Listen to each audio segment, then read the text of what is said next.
And now to the Middle East, where Israel has launched strikes in southern Beirut as tensions with Hezbollah intensify.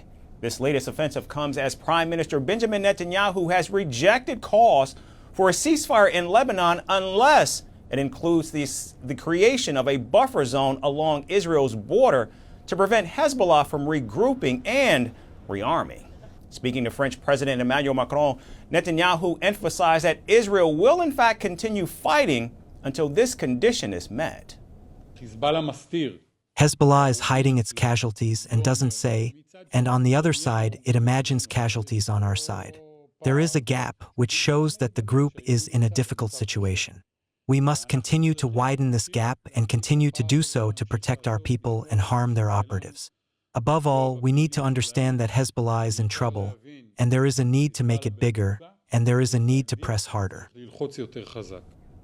Meanwhile, Hezbollah's deputy leader says the group is now focused on hurting the enemy and threatened to target the Israeli cities of Haifa and Tel Aviv. We decided on a new equation called the equation of hurting the enemy, so that they feel the pain. The missiles now reach Haifa and beyond Haifa, as Sayed would have wanted. In turn, you have seen these strikes that reach Tel Aviv, the drones that reach Tel Aviv, the rockets that reach Tel Aviv. In his third appearance since the assassination of Hassan Nasrallah, Hezbollah's deputy chief urged supporters to remain steadfast amid Israeli attacks. He also clarified that demanding a ceasefire does not imply Hezbollah has become weak. We will focus on targeting his army, his centers, and his residences. I say to the Israeli home front, the solution is a ceasefire. We are not seeking a ceasefire from a position of weakness. If the Israeli entity does not want it, we will continue. And after the ceasefire, according to the indirect agreement, the settlers will return to the north, and the other steps will be drawn. Meanwhile, pressure is mounting from the United States, where Washington has delivered a firm message to Israel, giving it just 30 days to increase humanitarian aid into Gaza or risk losing some military assistance.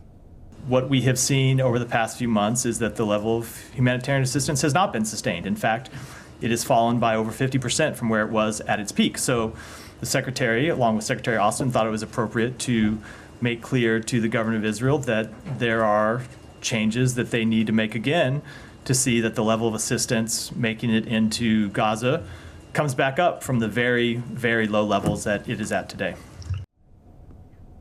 Now, the letter, which was signed by Secretaries Antony Blinken and Lloyd Austin, is the clearest ultimatum yet to Prime Minister Netanyahu's government. All I can tell you is that the Secretary and Secretary Blinken sent a letter. I'm not going to go into those details, but it was meant to be a private correspondence between two senior administration officials, from the Department of Defense and Department of State to their counterparts. Again, I understand it is an official letter on official letterhead, but those correspondence are still, meant to be private. Now, in response to Washington, Israel says it does, in fact, take these concerns seriously and will review the letter.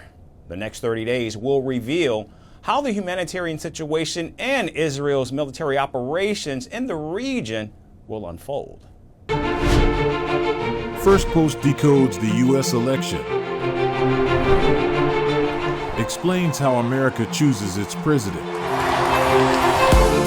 your primer on the race to the White House, everything you need to know about how America votes and its global implications. U.S. Election Explained, every Monday and Thursday only on Firstpost.